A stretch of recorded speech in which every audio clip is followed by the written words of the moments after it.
trading ကနေငွေရှာဖို့အတွက်ကို beginner တွေကလိုတာတက်ကိုပို့ပြီးတော့ခက်ခဲအောင်လုပ်နေကြပါတယ် candlestick တွေအများကြီးကိုလေ့လာဖို့ရန်အတွက်လိုအပ်တယ်လို့ထင်ကြတယ်သူတို့ရဲ့ chart ပေါ်မှာမတူညီတဲ့ဒီ indicator တွေ၅ခုလောက်ထည့်ထားဖို့ရန်အတွက်လိုအပ်တယ်လို့ထင်ကြတယ် support နဲ့ resistance မြင်းတွေကိုလည်းကျွန်တော်တို့ရှုပ်ရှက်ခတ်နိုင်အောင်ဒီ chart ပေါ်မှာဆွဲဖို့ရန်အတွက်လိုအပ်တယ်လို့တွေးတတ်ကြပါတယ်အဲ့ဒီအတွေးတွေကြောင့်ပဲတကယ်ကျွန်တော်တို့အရေးကြီးတဲ့အရာတွေကလွဲပြီးတော့တခြားအရာတွေအားလုံးကိုလေ့လာဖို့ရန်အတွက်လနဲ့ချီပြီးတော့အချိန်ဖြုံးနေတတ်ကြတာဖြစ်ပါတယ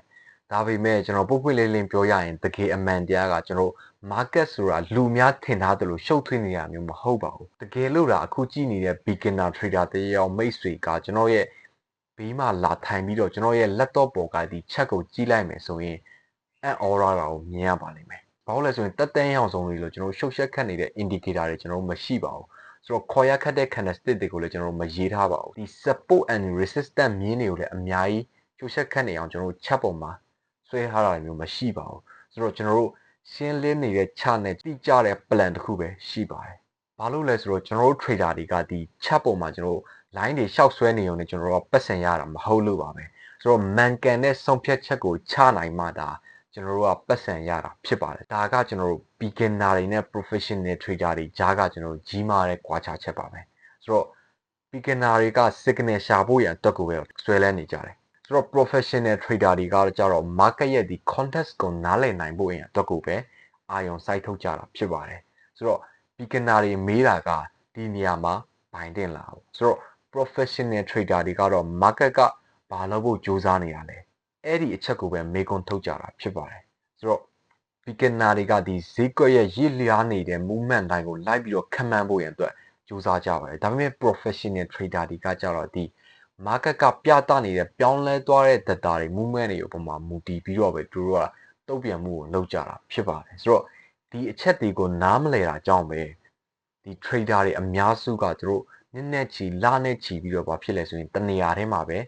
ဝဲလဲလဲဖြစ်နေကြတာပါဆိုတော့သူတို့ကဒီ trading ကိုလမ်းကြောင်းမားကနေစပြီးတော့လေ့လာနေတတ်ကြလို့ပါပဲဆိုတော့ဒီ foundation knowledge တွေနဲ့ဘယ်လိုအလုပ်လုပ်ရမလဲဆိုတော့အမှန်တကယ်နားမလည်ခင်မှာပဲဒီ advanced knowledge တွေကိုတွားပြီးတော့တက်ကျွမ်းသွားအောင်ကြိုးစားနေကြပါတယ်ဆိုတော့အဲ့ဒါတွေကြောင့်ဒီဗီဒီယိုထဲမှာကျွန်တော်ပထမဦးဆုံးအနေနဲ့မဖြစ်မနေနားလည်ထားတဲ့အခြေခံဒီ foundation knowledge တွေကိုကျွန်တော်တို့ပြသပေးတော့မှာဖြစ်ပါတယ်ဆိုတော့ရှုပ်ထွေးနေတဲ့ indicator တွေကိုကျွန်တော်တို့သုံးမှာမဟုတ်ပါဘူးစမ်းပြတဲ့ကျွန်တော် candlestick chart pattern တွေအကြောင်းကိုကျွန်တော်တို့ပြောရမှာမဟုတ်ပါဘူးခေါင်းရှုပ်စရာကောင်းတဲ့ဒီ support and resistance theory တွေကိုလည်းကျွန်တော်တို့ပြောရမှာမဟုတ်ပါဘူးအဲ့ဒီစားကျွန်တော်တို့ professional trader တွေကဒီ market ကိုတကယ်တမ်းဘယ်လိုမျိုးချင်းကပ်လဲ trade တစ်ခုမဝင်ခင်ဘယ်လိုမျိုးတွေးခေါ်လဲဆိုတော့ foundation knowledge တွေနဲ့ဒီ professional trader တယောက်ကဘယ်လိုမျိုးအမှန်တကယ်အလုပ်လုပ်လေးရှိလဲဆိုတော့ကျွန်တော်တို့ရဲ့ chat တွေကကျွန်တော်တို့ဘာကြောင့်မလို့ beginner trader ထက်ကိုပို့ပြီးတော့ရှင်းလင်းနေရလဲဆိုတော့ပဲကျွန်တော်ပြောပြပေးတော့မှာပါဘာလို့လဲဆိုတော့ကျွန်တော်အခြေခံသဘောတရားဒီ foundation knowledge တွေကိုခင်ဗျားအနေနဲ့အမှန်တကယ်နားလည်သွားပြီဆိုတာနဲ့ trading မှာခေါင်းရှုပ်စရာအများကြီးကိုတက်တာသွားနိုင်စေလို့ပါပဲကျွန်တော်ကတော့ W1 community ရဲ့ founder ဖြစ်တဲ့ W1 ပဲဖြစ်ပါတယ်ဆိုတော့ဒီ market မှာဖြစ်နေတဲ့ behavior တွေကိုကျွန်တော်နည်းနည်းချီပြီးတော့လေ့လာပြီးသွားတဲ့အခါမှာကျွန်တော်ရှင်းရှင်းလင်းလင်းနားလည်လိုက်တဲ့အချက်ကပါလဲဆိုရင်ကျွန်တော်တို့အောင်မြင်တဲ့ trader တွေဆိုတာကအမြဲတမ်းအတော်ဆုံးအထက်မြတ်ဆုံးဆိုတဲ့သူတွေဖြစ်နေလို့မဟုတ်ပါဘူးဆိုတော့သူတို့ကဒီအခြေခံ foundation knowledge တွေကိုနားလည်ထားပြီးတော့စနစ်တကျဘယ်လိုမျိုးလက်တွေ့မှာလှုပ်ဆောင်ရမလဲဆိုတဲ့ဒီ process တစ်ခုလုံးကိုလိုက်နာသွားနိုင်ကြတဲ့သူတွေပဲဖြစ်ပါတယ်ဆိုတော့အဲ့ဒါကြောင့်မလို့ကျွန်တော်တို့ဒီ chat ကိုဖွင့်လိုက်တာနဲ့ခေါင်းရှုပ်နေရတာတွေကိုကျွန်တော်တို့စိတ်ကုန်နေပြီဆိုရင် trading မှာတကယ်အရေးကြီးတဲ့အရာတွေကိုပဲလေ့လာခြင်းနေဆိုရင်ဆိုတော့ဒီဗီဒီယိုလေးကိုကျွန်တော်တို့အစကနေအဆုံးထိကျွန်တော်တို့စပြီးတော့လေ့လာသွားကြရအောင်โอเคဆိုတော့ကျွန်တော်ဒီဗီဒီယိုထဲမှာတော့ကျွန်တော်အပိုင်းနှစ်ပိုင်းခွဲပြီးတော့ခင်ဗျားတို့ရှင်းပြပေးသွားမယ်ဆိုတော့ပထမတစ်ပိုင်းမှာကျတော့ကျွန်တော်ဒီ sample ပုံလေးနဲ့ခင်ဗျားတို့ကိုပို့ပြီးတော့မြင်နိုင်တော့အောင်ကျွန်တော် reality market ကိုမရှင်းပြခင်မှာကျွန်တော်ဒီ sample ပုံလေးနဲ့ရှင်းပြပေးမယ်ပြီးတော့မှလာကျွန်တော် reality market မှာကျွန်တော်အသေးစိတ် professional trader တယောက်ဒီဘယ်လိုမျိုး entry ဝင်ပြီးတော့ stop loss take profit ကိုပတ်မှာထားလဲဆိုတော့အကြောင်းအရာကိုကျွန်တော်အသေးစိတ်ရှင်းပြပေးတော့မယ်အမနော်ဆိုတော့ကျွန်တော်ပထမဆုံးကျတော့ဒီအခု sample ပုံလေးကိုကျွန်တော်တို့စပြီးတော့လေ့လာကြမယ်ပေါ့နော်ဆိုတော့ဒီဘက်ကပုံလေးတွေမှာတွားခင်မှာပေါ့နော်ကျွန်တော်ဒီ basic knowledge ဖြစ်တဲ့ကျွန်တော်တို့ trend တွေရဲ့သူရဲ့ ပုံစံလေးကိုကျွန်တော်တစ်ချက်လိုက်ပြပေးမယ်ဆိုတော့ကျွန်တော် trend structure တစ်ခုတည်ကျွန်တော်တို့ down trend ကျလာရာကနေ BBS ကဖြစ်ခဲ့တဲ့ကျွန်တော် resistance level တစ်ခုခုကို market structure ဒီ break out ဖြစ်သွားပြီဆိုရင်ကျွန်တော်တို့ကဘာဖြစ်လဲဆိုရင် trend structure စချင်းပြီဆိုပြီးတော့ကျွန်တော်တို့ကဘာဖြစ်လဲဆိုရင်သတ်မှတ်ကြတယ်ပေါ့နော်ဆိုတော့ဒါဒီ basic သဘောတရားပဲပေါ့နော်ဆိုတော့ဒီ BBS ကဖြစ်ခဲ့တဲ့ resistance level ကို market structure ဒီစပြီးတော့ break out ဖြစ်သွားခဲ့တာဖြစ်တဲ့အတွက်ကျွန်တော်တို့ဒီဘက်ကကျလာခဲ့တဲ့ down trend ဒီ market structure က up trend structure ကိုစချင်းသွားပြီဆိုတော့သဘောတရားဖြစ်လာတယ်ပေါ့နော်ဆိုတော့အဲ့ဒါကြောင့်မလို့ကျွန်တော်တို့ဒီ market structure ဒီ new high ကို create လုပ်ပြီးသွားတယ်နဲ့ higher low ကိုသူ့အနေနဲ့ create လုပ်လာလိမ့်မယ်ပေါ့နော်ဆိုတော့အဲ့ဒီ higher low ကို create လုပ်လာတဲ့ခါမှာလဲကျွန်တော်ရှေ့ဗီဒီယိုတွေမှာခင်ဗျားတို့ပြောပြခဲ့တဲ့နီလန်ကပါလဲဆိုရင်ဒီဘက်ကသူ့ရဲ့ဒီ swing ဒီ low နဲ့ဒီ swing height မှာပထမဆုံးအသက်ကျဖြစ်သွားခဲ့တဲ့ key zone level တခုရှိနေလားပေါ့ဆိုတော့အဲ့ဒီ key zone ရှိနေမယ်ဆိုရင်ခင်ဗျားတို့ဒီဘာဖြစ်လဲဆိုရင်အဲ့ဒီ key zone ကို confirm လုပ်ပြီးတော့အဝယ်ဘက်အယောင်ဘက်ကို follow လိုက်ရတဲ့ပုံစံမျိုးနဲ့ခင်ဗျားတို့ရှင်းပြပေးခဲ့တယ်ပေါ့နော်ဒီ key zone level တခုရောက်လာတဲ့ခါမှာဒီ key zone ကို confirm လုပ်ခဲ့ပါဆိုတော့အဲ့ဒီ key zone confirm လုပ်ပြီးတော့အဲ့ဒီ key zone မှာခင်ဗျားတို့ order တင်ပြီးတော့ဖြစ်လဲအတက်ဘက်ကို follow လိုက်ပေါ့ဟုတ်လားဆိုတော့အဲ့ဒီပုံစံမျိုးခင်ဗျားတို့ကို share လုပ်ပေးခဲ့တယ်ပေါ့နော်ဒါကဘာဖြစ်လဲဆိုရင် basic knowledge ကိုနားလည်ထားတဲ့ trader တယောက်အတွက် entry ဝင်တဲ့ပုံစံမျိုးပေါ့နော်ဆိုတော့ဒါပေမဲ့ကျွန်တော်တို့ဒီ advanced knowledge ကိုနားလည်ပြီးတော့ professional trader တယောက်ဒီ basic knowledge ကိုပဲအသုံးချပြီးတော့ entry ဝင်တဲ့ပုံစံမျိုးကကြတော့ဒီပုံစံမျိုးမဟုတ်တော့ပါဘူးဟုတ်မလားဆိုတော့ဒီထက်ပိုပြီးတော့ detail ကြတဲ့နည်းတွေကိုသူ့အနေနဲ့ confirmation လုပ်သွားခဲ့တယ်ပေါ့နော်ဆိုတော့အဲ့ဒီနည်းလမ်းတွေကိုကျွန်တော်ဒီ video ထဲမှာ live ပြီးတော့ share လုပ်ပြီးပါတော့ဆိုတော့ဒီ video ဒီခင်ဗျားတို့အတွက်အများကြီးကိုအကျိုးရှိစေမယ်လို့ကျွန်တော်ယုံကြည်တယ်ပေါ့နော်ဆိုတော့ဘာလို့လဲဆိုရင်ဒီအချက်ကိုနားလည်လိုက်တာနဲ့ခင်ဗျားတို့ဒီပို့ပြီးတော့ risk and reward ကိုညီတဲ့ trade setup တွေကိုခင်ဗျားတို့ train နိုင်တော့မယ်ဟုတ်ပြီနော်ဆိုတော့အဲ့ဒီပုံစံမျိုးဖြစ်သွားတဲ့ခါမှာကျတော့ခင်ဗျားတို့အတွက်အများကြီးခင်ဗျားတို့ရဲ့အမြင်ကိုပြောင်းလဲပေးပါလိမ့်မယ်ဆိုတော့ဒါဒီရှေ့ဗီဒီယိုတွေမှာကျွန်တော်ပြောခဲ့တဲ့ basic knowledge ကိုပဲအသုံးချပြီးတော့ beginner trader တယောက် entry ဝင်မဲ့ပုံစံမျိုးဒီဘက်မှာကျွန်တော်ပြမဲ့ပုံစံမျိုးကြတော့ကျွန်တော်တို့ basic knowledge ကိုပဲအသုံးချပြီးတော့ professional trader တယောက် entry ဝင်မဲ့ပုံစံမျိုးဖြစ်ပါတယ်ဟုတ်ပြီနော်ဆိုတော့အဲ့ဒါဆိုရင်ကျွန်တော်ဒီဘက်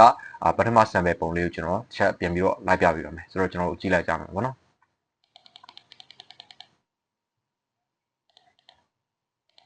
Okay ဆိုတော့ဒီပထမပုံလေးမှာကျွန်တော်တို့လေ့လာကြည့်လိုက်တဲ့အခါမှာဆိုရင်ကျွန်တော်တို့ပြောခဲ့တဲ့ပုံစံအတိုင်းပဲပေါ့နော်ကျွန်တော် market structure ဒီ high height ကို create လုပ်တယ်ဆိုတော့အဲ့ဒီ high height ကနေ higher low ကိုသူအနေနဲ့create လုပ်လာတယ်ပေါ့နော်ဆိုတော့အဲ့ဒီ higher low ကနေ BBS ကဖြစ်ခဲ့တဲ့ resistance level တခုကို break out ဖြစ်သွားတဲ့အခါမှာသူအနေနဲ့ new high height ပြီးကနေ higher low ကိုထပ်ပြီးတော့ကျလာတဲ့အခါမှာဒီ higher low ဒီ level ထိကျလာမလဲဆိုတော့ကျွန်တော်သိနိုင်ဖို့ရအတွက်ကဒီဘက်မှာဖြစ်ခဲ့တဲ့ဒီ swing လောကနေဒီ swing height မှာဖြစ်သွားခဲ့တဲ့ပထမဆုံးအတက်ကျဖြစ်ခဲ့တဲ့ key zone တခုရှိနေတာဖြစ်တဲ့အတွက်အဲ့ဒီ key zone ကျွန်တော်တို့ဒီဘာဖြစ်လဲဆိုရင် confirm လုပ်ခဲ့တယ်ဟုတ်မလားဆိုတော့အဲ့လို confirm လုပ်ပြီးတော့ကျွန်တော်တို့ဒီဘက်မှာ entry ဝင်လဲဆိုတော့ကျွန်တော်တို့ဘယ်တော့မှဒီ key zone ကိုရောက်လာတဲ့အခါမှာကျွန်တော်တို့ entry တောင်းမဝင်ပါဘူးဟုတ်ပြီနော်ဆိုတော့ကျွန်တော်တို့ဒီဘက်မှာ entry ဝင်လဲဆိုရင် key zone level တခုထိကျလာခဲ့တဲ့အခါမှာဒီ higher height ကနေ higher low ကိုကျလာခဲ့တဲ့ဒီ movement ကဒီ key zone level တခုရောက်ရင်သူတို့အနှဲငယ်ဝေ့သွားပြီးတော့ကျလာခဲ့တဲ့သဘောတရားပုံစံမျိုးဖြစ်ပါတယ်ဟုတ်မလားဆိုတော့တနည်းအားဖြင့်ပြောမယ်ဆိုရင် key zone ဆိုတဲ့သဘောတရားကဝယ်လိုကသမားတွေအများဆုံးဆိုတဲ့price movement level ဖြစ်နေတာဖြစ်တဲ့အတွက်ကျွန်တော်အဲ့ level မှာ market structure ဒီအတက်အကျအနှဲငယ် create လုပ်ပြီးတော့ဝေ့လာခဲ့တယ်ဟုတ်မလားဆိုတော့အဲ့ဒီဝေ့လာခဲ့တဲ့ trend ကို BBS ကဖြစ်ခဲ့တဲ့ကျွန်တော် lower time frame မှာပေါ့နော် lower time frame ရဲ့ trend တစ်ခုကို break out ဖြစ်သွားပြီးတော့ trend change သွားလာဆိုတော့ကျွန်တော်တို့ confirmation လုပ်တာဖြစ်ပါတယ်ဒီ confirmation ကိုရတာနဲ့ဘာဖြစ်လဲဆိုရင်ကျွန်တော်တို့ဒီ high high ပြန်နေ higher low ပြန်လာတဲ့အချိန်မှာကျွန်တော်တို့ဒီ level မှာ entry ဝင်ကြတာဖြစ်ပါတယ်ဟုတ်ပါတော့ဆိုတော့ဒါဒီ professional trader တယောက်သူ့အနေနဲ့စဉ်းစားတဲ့ပုံစံမျိုးဟုတ်မလားဆိုတော့ basic trader တယောက်စဉ်းစားမယ်ဆိုရင်သူ့အနေနဲ့ဒီ key zone level တခုရောက်လာတာနဲ့ဒီ level မှာ entry ဝင်ပြီးလိမ့်မယ်ပေါ့နော်ဒါဒီ basic trader တယောက် beginner trader တယောက်စဉ်းစားမယ့်ပုံစံဒါမဲ့ကျွန်တော်တို့ professional trader တယောက်ဒီအဲ့ဒီပုံစံမျိုး entry မဝင်မနဲ့သူဒီဘာလုပ်လဲဆိုရင်ဒီ higher ကနေ higher low ကျလာခဲ့တဲ့ trend ဒီ lower time frame မှာပြန်ပြီးတော့ trend change ခဲ့လာဆိုတော့ confirmation လုပ်ပြီးတော့ entry ဝင်တာဖြစ်ပါတယ်ဟုတ်ပြီနော်ဆိုတော့ဒီ level လေးမှာ okay ဆိုတော့ဒီအချက်တွေကိုလည်းကျွန်တော် reality market မှာခင်ဗျားတို့ဒီ sample ပုံလေးပြပြီးတော့ကျွန်တော်ထပ်ရှင်းပြတဲ့အခါမှာပို့ပြီးတော့အသေးစိတ်အများကြီးနားလည်ပြီးတော့မြင်သွားပါလိမ့်မယ် okay ဆိုတော့ဒါဒီကျွန်တော်ပထမ market structure ဒီ high high ကနေ higher low retracement ပြန်လာမယ်ဆိုရင်သူအနေနဲ့ဖြစ်နိုင်တဲ့ပထမ sample ပုံလေးဖြစ်ပါတယ်ဆိုတော့ဒီ retracement လာတယ်ဆိုတဲ့သဘောတရားကပါလဲဆိုရင် market structure တွေသူအနေနဲ့ဒီ main trend ပေါ့နော် up trend ဖြစ်ဖြစ်ကျွန်တော် down trend ဖြစ်ဖြစ်သွားနေရကနေအနည်းငယ်ပြန်ပြီးတော့ဖြစ်လဲဆိုရင်ခဏတာပြန်လှည့်လာတဲ့ movement လေးကိုခေါ်ပါတယ်ဟုတ်ပါလားဆိုတော့တနည်းအားဖြင့်ပြောမယ်ဆိုရင် retracement ဆိုတာက ခဏတာပြန်လဲလာတဲ့ movement လေးလို့ကျွန်တော်တို့ဘာဖြစ်လဲဆိုရင်အတူကောက်ကျွန်တော်ခေါ်ဆိုနိုင်တယ်ပေါ့နော်ဟုတ်ပြီလားဆိုတော့ market strategy ဒီ high high ကနေ higher low ကိုခဏတာပြန်လဲလာတဲ့ movement အဲဒီ retracement လာတဲ့ movement မှာကျွန်တော်တို့ဒီအယောင်းဝယ်လောက်တာဖြစ်ပါတယ်။ဟုတ်လားဆိုတော့အဲဒီ retracement လာတဲ့ movement ကိုဘယ် level ထိပြီးသွားနိုင်လဲဆိုတော့ကျွန်တော်တို့ key zone နဲ့ confirm လုပ်ပြီးတော့ကျွန်တော်အဝယ်ဘက်အယောင်းဘက်ကို follow လိုက်တဲ့ပုံစံမျိုးဖြစ်ပါတယ်။ဆိုတော့ကျွန်တော်အခုပြောပြမယ် trade setup ပုံစံမျိုးတွေကOkay ဆိုတော့ဒါဒီကျွန်တော်ပထမဆုံး sample ပုံလေးဆိုတော့ဒီဘက်က sample ပုံလေးကျွန်တော်တို့ထပ်ပြီးတော့လေ့လာကြည့်ကြမယ်ပေါ့နော် Okay ဆိုတော့ဒီဘက်မှာဖြစ်သွားတဲ့ market structure ရဲ့ movement ကလည်းဒီဘက်မှာပထမဆုံးခင်ဗျားတို့ရှင်းပြပေးခဲ့တဲ့ဒီ sample ပုံလေးနဲ့တော့စင်တူယုံမလေးပဲပေါ့နော်သူ့အနေနဲ့ market structure ဒီ high high ကိုခွေလုပ်မယ် higher low ပြန်လာမယ်ဆိုတော့အဲ့ဒီ higher low ကနေ BPS ကဖြစ်ခဲ့တဲ့ဒီ resistance level တခုကို market structure ဒီဖောက်ထွက်ပြီးတော့ new higher high ကိုခွေလုပ်မယ်ဟုတ်ပြီနော်ဆိုတော့အဲ့ဒီ new higher ကနေ higher low ကိုပြန်လာတဲ့အချိန်မှာပထမဆုံးတက်ချဖြစ်ခဲ့တဲ့ဒီ key zone နဲ့ကျွန်တော်တို့ confirm လုပ်မယ်ဆိုတော့အဲ့ဒီ key zone နဲ့ confirm လုပ်ပြီးတော့သူဒီဘက်က structure မှာကျွန်တော် market ကမတူတော့တာပါလဲဆိုရင်ဒီဘက်မှာဖြစ်တယ်ဆိုရင်သူအနေနဲ့အချိန်ပြည့်ပြည့်နဲ့မဖြစ်တယ်ဆိုရင် higher low ကိုပြန်လာလိမ့်မယ်အဲ့ဒီ higher low ပြန်လာပြီးတော့မှ key zone level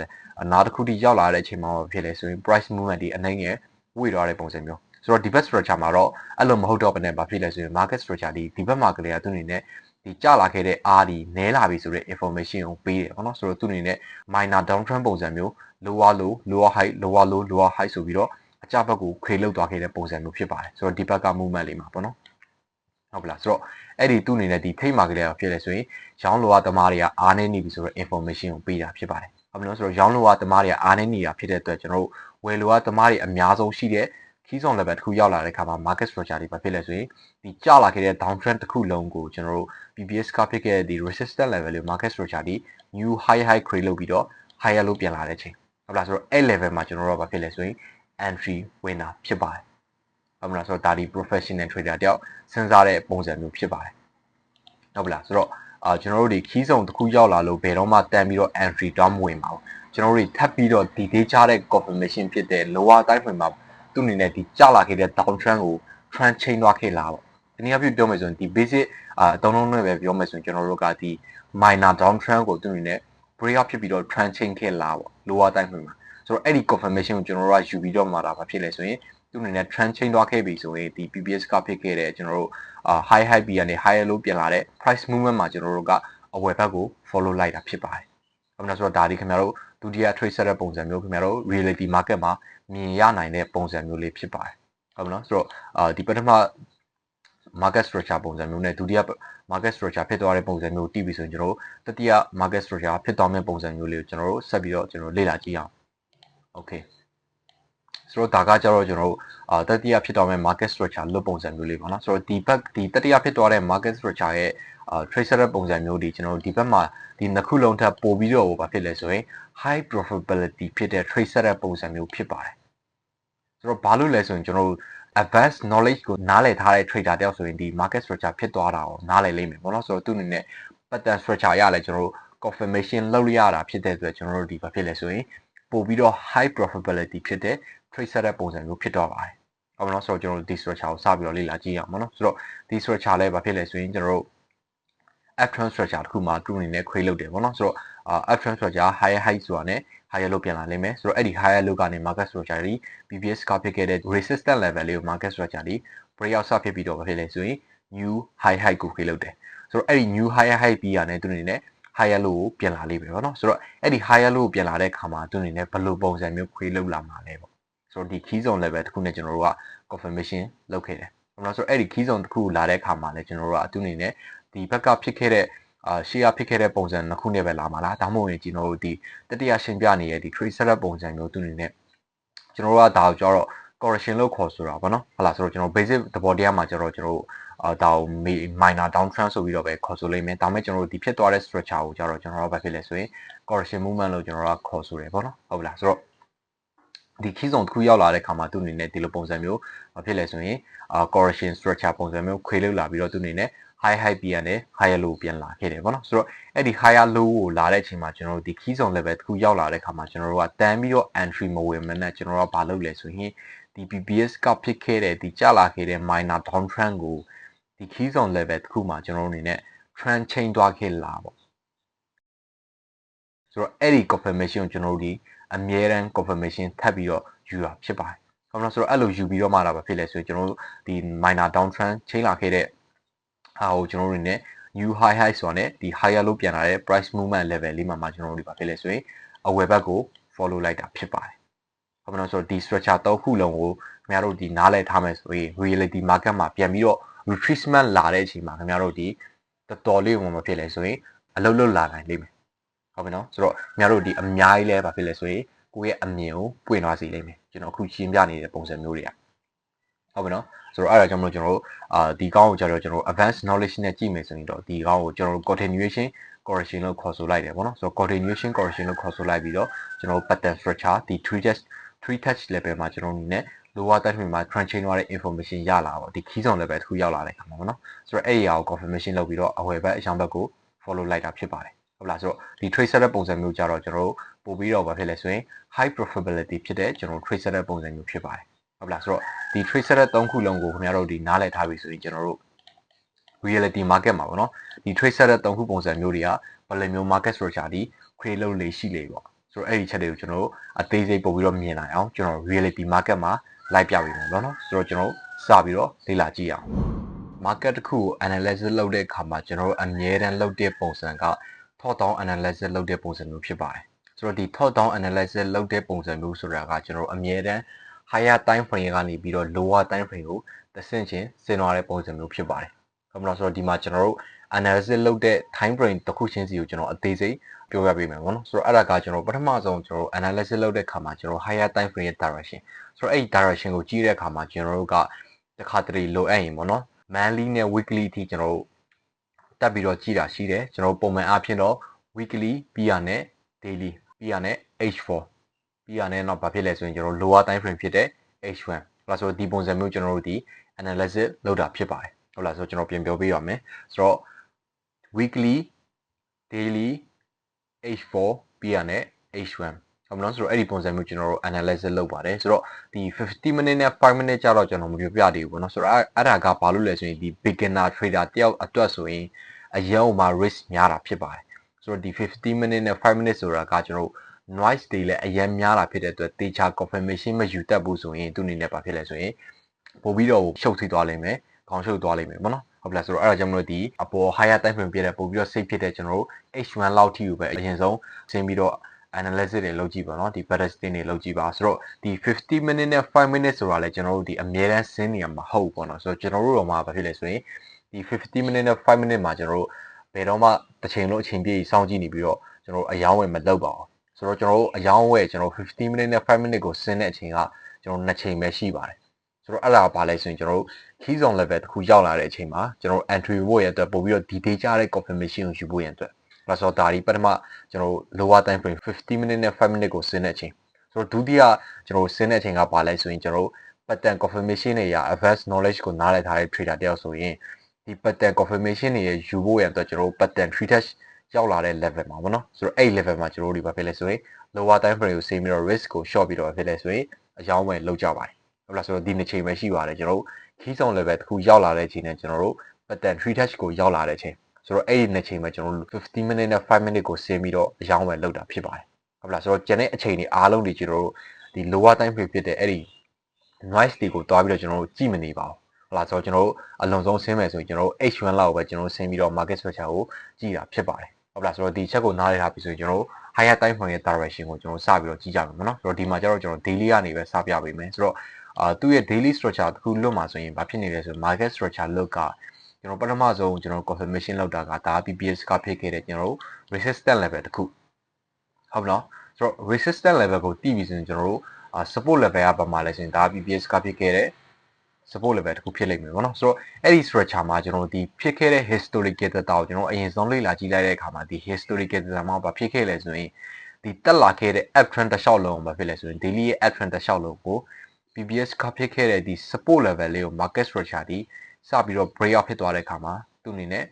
trend ချိန်သွားခဲ့တာတွေ့ရတယ်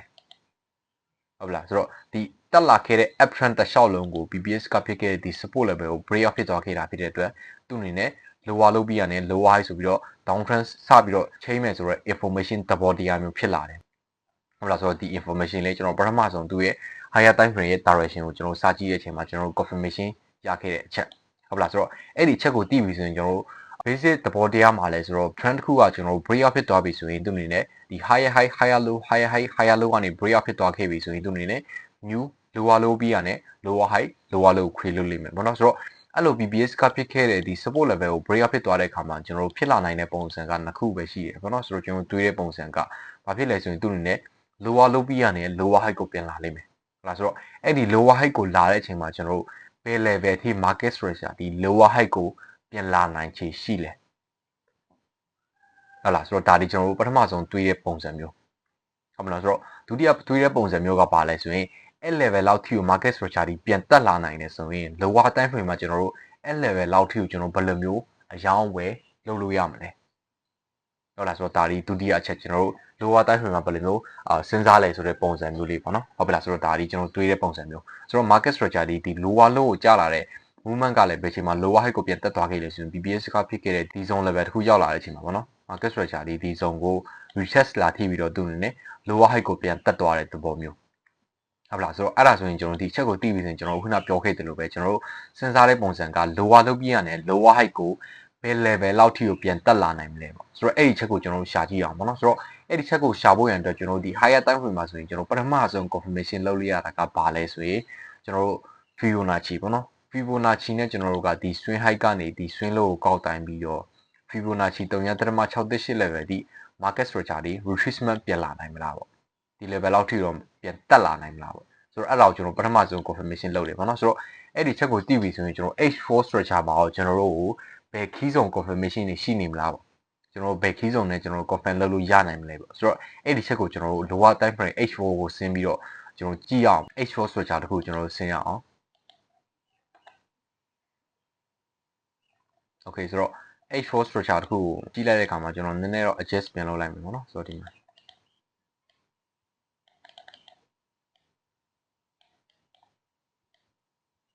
okay ဆိုတော့ H4 structure မှာကြည့်လိုက်တဲ့အခါမှာကျွန်တော်တို့ခုနကဒီ swing high ကနေဒီ swing low သွားခဲ့တဲ့ movement မှာကျွန်တော်တို့ဘာမြင်ရလဲဆိုရင် H4 structure တခုမှာတော့ကျွန်တော်တို့key zone တခုဖြစ်သွားခဲ့တာကိုကျွန်တော်တို့ဘာဖြစ်လဲဆိုရင်တွေ့ခဲ့ရတယ်ပေါ့နော်ဆိုတော့အဲ့ဒီ key zone ကျွန်တော်တို့ကဘာဖြစ်လဲဆိုရင်အရင်ဆုံး confirmation လုပ်လိုက်ကြမယ်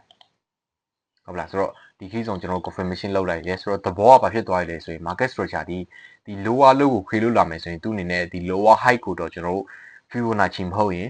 ဒီ key zone ထိတော့ဘာဖြစ်လဲဆိုရင်ပြန်ပြီးတော့ retracement လာနိုင်ချေရှိတယ်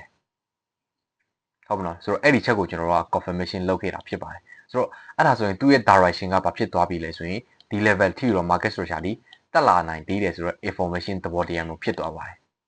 ဟုတ်ပါလားဆိုတော့အဲ့ဒီချက်ကိုသိပြီဆိုရင်ကျွန်တော်တို့ကတန်းပြီးတော့ကျွန်တော်တို့ကဒီ level တွေမှာအကြောင်းဝယ်သွားလုပ်လို့မရပါဘူးကျွန်တော်တို့ဘာဖြစ်လဲဆိုရင်ထပ်ပြီးတော့ confirmation ရှာဖို့ရင်တော့လိုအပ်တယ်ဘာလို့ဆိုတော့ဒီကျလာခဲ့တဲ့ down trend တစ်ခုလုံးကိုဘယ်ချိန်မှာ market structure ဒီ trend structure စပြီးတော့ချိန်သွားလဲ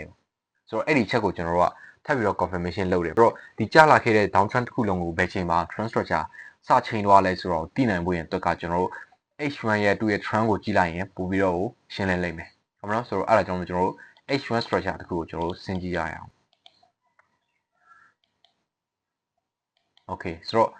H1 ရဲ့ trend တစ်ခုမှာဆိုရင်ဘယ်လိုပုံစံမျိုးခင်ဗျားတို့ဒီရှင်းရှင်းလင်းလင်းမြင်ရမလဲဆိုရင်ဒီကျလာခဲ့တဲ့ lower low lower high ဆိုတဲ့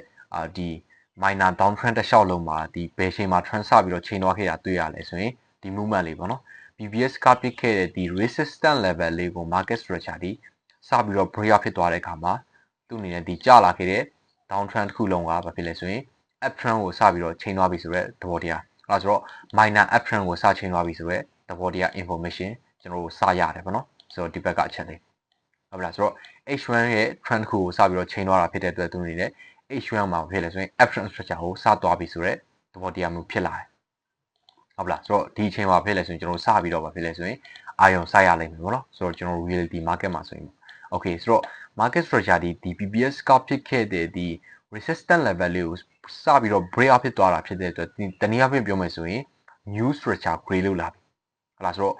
new higher high create လုပ်လာပြီဆိုတော့အဲ့ဒီ higher high ပြီးရတဲ့ကျွန်တော်စဉ်းစားတဲ့ပုံစံကဘာလဲဆိုရင်ကျွန်တော်ရှေ့မှာ sample ပုံလေးတွေမှာခင်ဗျားတို့ရှင်းပြတဲ့အချိန်မှာလည်းကျွန်တော်ပြောခဲ့တယ်ပေါ့နော်ဆိုတော့အဲ့ဒီ new high high ကို create လုပ်လာပြီဆိုရင်ဒီ higher low ကိုပြန်လာနိုင်မဲ့ level ဟုတ်လားဆိုတော့အဲ့ level ကိုကျွန်တော်ဒီ swing low ကနေဆိုတော့ဒီ swing high ကိုပထမဆုံးအသက်ကျပြစ်သွားခဲ့တဲ့ key zone level တခုရှိနေလားဟုတ်တယ်နော်ဆိုတော့အဲ့ဒီ channel ကျွန်တော်တို့ကဘာဖြစ်လဲဆိုရင် confirmation လုပ်တယ် ဆိုတော့အဲ့ဒီချက်ကိုပို့ပြီးတော့ရှင်းရှင်းလင်းလင်းမြင်နိုင်မှုရဲ့အတွက်ကကျွန်တော် line check လေးနဲ့ကျွန်တော်ပြောင်းပြီးတော့ပြပေးမယ်ဆိုတော့ line check လေးနဲ့ကြည့်လိုက်တဲ့အခါမှာကျွန်တော်ပထမဆုံးတက်ကြဖြစ်သွားခဲ့တဲ့ key zone level ကိုခင်ဗျားတို့ဒီရှင်းရှင်းလင်းလင်းမြင်ရလိမ့်မယ်ဟုတ်နော်ဆိုတော့ဒီ swing low နဲ့ဒီ swing high level မှာဆိုတော့အဲ့ဒီ key zone ကျွန်တော်စရတာဖြစ်တဲ့ကျွန်တော်တို့ကဘာဖြစ်လဲဆိုရင် confirmation လုပ်လိုက်တယ်ဟုတ်လားဆိုတော့ဒီ key zone ကျွန်တော်တို့ confirmation ယူလိုက်တယ်စဆွဲလိုက်တယ်ဆိုတော့စဆွဲပြီးတော့ကျွန်တော်ပြောခဲ့တယ်လို့ပဲကျွန်တော်တို့ beginner trader တယောက်ပေါ့နော်ဒီ basic knowledge ကိုပဲနားလည်ထားတဲ့ beginner trader တယောက်ဆိုရင်ကျွန်တော်ရှေ့ video lesson တွေမှာပြောပြခဲ့တဲ့ entry ဝင်တဲ့နည်းနဲ့သူ့အနေနဲ့ဘယ်လိုမျိုး entry ဝင်မလဲဆိုရင်ကျွန်တော်အဲ့ဒီ entry ဝင်တဲ့ပုံစံလေးကိုကျွန်တော်အရင်ဆုံးလိုက်ပြပေးပြီเนาะဆိုတော့ဒီ key zone level တစ်ခုရောက်လာတဲ့အခါမှာ market structure ဒီ high high ပြီးရနဲ့ high low လားဆိုအဲ့ဒီ key zone ရောက်လာတဲ့အခါမှာသူ့အနေနဲ့ဒီ key zone ရဲ့အပေါ်လေးမှာပဲဖြစ်လေဆိုရင် order တင်ပြီးတော့အဝယ်ဘက်ကို follow လိုက်မိလိမ့်မယ်เนาะဆိုတော့ဒီပုံစံမျိုးဆိုတော့ stop loss ပုံမှာထားမှလိုက်ဆိုရင်ဒီ key zone ရဲ့အလွတ်လေးမှာပေါ့နော် body နဲ့ close price ဖြစ်သွားတဲ့အလွတ်လေးမှာသူ့အနေနဲ့ထားလိမ့်မယ်ဒါဆိုတော့ take profit ကိုဘယ်ထိကျွန်တော်ကအနည်းဆက်ဆုံးလိုက်လို့ရလဲဆိုရင်ကျွန်တော်တို့ BBS ကဖြစ်ခဲ့တဲ့ဒီ resistance level တစ်ခုထိပေါ့နော်ဆိုတော့ဒီ level တွေသူ့အနေနဲ့ follow လိုက်လို့ရလိမ့်မယ်ဒါမှမဟုတ်ကျွန်တော်တို့အနေနဲ့ထပ်ပြီးတော့ကင်ထားခြင်းနဲ့ဆိုရင်ဒီဘက်ကပြန်ပြီးတော့ market structure ဒီ higher time frame ရဲ့ lower low ပြီးရနဲ့ lower high ပြန်တက်လာနိုင်ခြေရှိတယ်ဆိုတော့ဒီ key zone level တစ်ခုထိသူ့အနေနဲ့အဝယ်ဘက်ကို follow လိုက်လို့ရလိမ့်မယ်ဆိုတော့ဒါဒီ basic beginner trader တယောက်သူ့အနေနဲ့ entry ဝင်ဖို့ရန်အတွက်စဉ်းစားမဲ့ပုံစံလေးပေါ့ဆိုတော့ကျွန်တော်အနည်းဆက်ဆုံး level တစ်ခုထိပဲကျွန်တော်ယူပြပေးမယ်ပေါ့နော် okay ဆိုတော့ဒါဒီကျွန်တော် basic knowledge ကိုနားလည်ထားတဲ့ beginner trader တယောက် entry ဝင်သွားမဲ့ပုံစံမျိုးဖြစ်ပါတယ်ဒီ trade set ထဲမှာပေါ့နော်ဟုတ်လားဆိုတော့ဒီအချက်ကိုသိပြီဆိုရင်ကျွန်တော်တို့ advanced knowledge ကိုနားလည်ပြီးတော့ကျွန်တော် professional trader တယောက်ဒီဘယ်လိုမျိုး entry ဝင်မလဲပေါ့ဒီ trade set ထဲမှာဟုတ်လားဆိုတော့အဲ့ဒီချက်ကိုကျွန်တော်တို့အသေးစိတ်အာရုံစိုက်ပြီးတော့ကျွန်တော်လေ့လာလိုက်ကြည့်အောင်ဆိုတော့ကျွန်တော်အသေးစိတ်လိုက်ပြပေးမယ်ဟုတ်ကဲ့ဆိုတော့ကျွန်တော်ပြောခဲ့သလိုပဲပေါ့နော်ဒီကောင်ကကျွန်တော်ကျွန်တော် sample ပုံလေး3ခုရှင်းပြီးတော့ရှင်းပြခဲ့တဲ့အချိန်မှာနောက်ဆုံးတရားတစ်ခု high probability အဖြစ်ဆုံးဆိုတဲ့ trade setup ပုံစံမျိုးထဲမှာပါလိမ့်မယ်ပေါ့နော်ဟုတ်လားဆိုတော့ကျွန်တော်တို့ဒီ key zone level တစ်ခုရောက်လာတဲ့အခါမှာကျွန်တော်တို့တန်းပြီးတော့ entry မဝင်ဘဲနဲ့ဘာထပ်လုပ်လေးရှိလဲဆိုရင်ကျွန်တော်တို့ lower time frame ရဲ့ဒီကျလာခဲ့တဲ့ trend တစ်ခုလုံးကို trend base level မှာချိန်သွားခဲ့လေပေါ့ဟုတ်လားဆိုတော့ကျွန်တော်အဲ့ဒါကိုကျွန်တော်တို့ confirmation လုပ်တာဖြစ်ပါတယ်ဟုတ်လားဆိုတော့အဲ့ဒီချက်ကိုသိနိုင်ဖို့ရန်အတွက်ကကျွန်တော်တို့50 minute ကနေကြည့်ပို့ပြီးတော့ရှင်းရှင်းလင်းလင်းမြင်ရလိမ့်မယ်ပေါ့နော်ဆိုတော့ဒီ H1 structure တစ်ခုကြည့်လိုက်တဲ့အခါမှာလည်းဘာဖြစ်လဲဆိုရင် market structure ဒီ key zone ကိုကြောက်လာတဲ့အခါမှာ market price ကဝေ့ပြီးတော့ကျလာခဲ့တဲ့သဘောတရားဟုတ်နော်ဆိုတော့ကျွန်တော်50 minute ကနေစပြီးတော့ကျွန်တော် confirm လုပ်လိုက်ကြည့်ကြမယ်ပေါ့နော်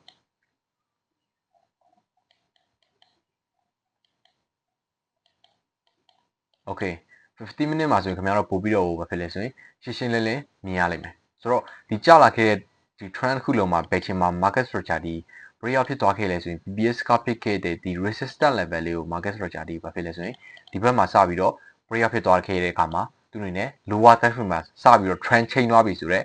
information သဘောတရားမျိုးဖြစ်သွားပါတယ် okay ဆိုတော့ဒီမှာသူအနေနဲ့ဘာဖြစ်လဲဆိုရင် candlestick shadow နဲ့ breakout ဖြစ်သွားခဲ့တာကိုတွေ့ရတယ်ဟုတ်လားဆိုတော့ဒီ information ကိုစရတာဖြစ်တဲ့အတွက် market structure တွေကျွန်တော် basic knowledge အရာပဲကြည့်မယ်ဆိုရင် lower low lower high lower low lower high ကနေကျွန်တော် BBS က pick ခဲ့တဲ့ဒီ resistance level တခုအဲဆိုတော့အဲ့ level ကို market structure တွေ breakout ဖြစ်သွားခဲ့တာ ਨੇ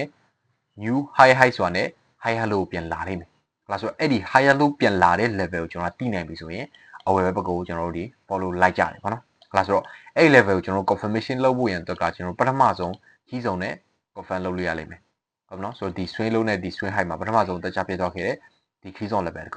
ုဆိုတော့အဲ့ဒါနဲ့ confirmation လုပ်လို့ရမယ်အဲ့ဒါမှမဟုတ်ဆိုရင်ဘာဖြစ်လဲဆိုရင်ကျွန်တော်တို့ Fibonacci နဲ့ကျွန်တော်တို့ confirmation လုပ်လို့ရလိမ့်မယ်ဒီ swing low နဲ့ဒီ swing high ကိုကောက်တိုင်းလိုက်ကြည့်တဲ့အခါမှာကျွန်တော်တို့ Fibonacci 3.68 level ဒီ level မှာဖြစ်နေဖြစ်တဲ့အတွက်ကျွန်တော်တို့အဲ့ level မှာ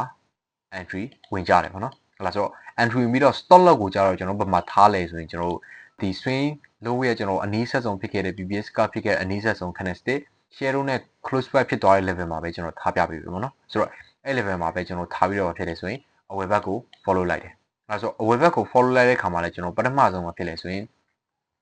အနည်းဆက်ဆုံး BBS ကဖြစ်ခဲ့တဲ့ resistance level တစ်ခုတည်းကိုကျွန်တော်တို့ဘာဖြစ်လဲဆိုရင် follow လိုက်တဲ့သဘောတရားပုံစံမျိုးလေးဟုတ်လားဆိုတော့ဒီပုံစံမျိုးကျွန်တော်တို့ဒီအကြောင်းဝယ် follow လိုက်တာဖြစ်ပါတယ်ဟုတ်ပြီလားဆိုတော့ကျွန်တော်နှစ်ခုပြန်ပြီးတော့ရှင်းပြပေးပါမယ်เนาะဆိုတော့ H1 structure မှာ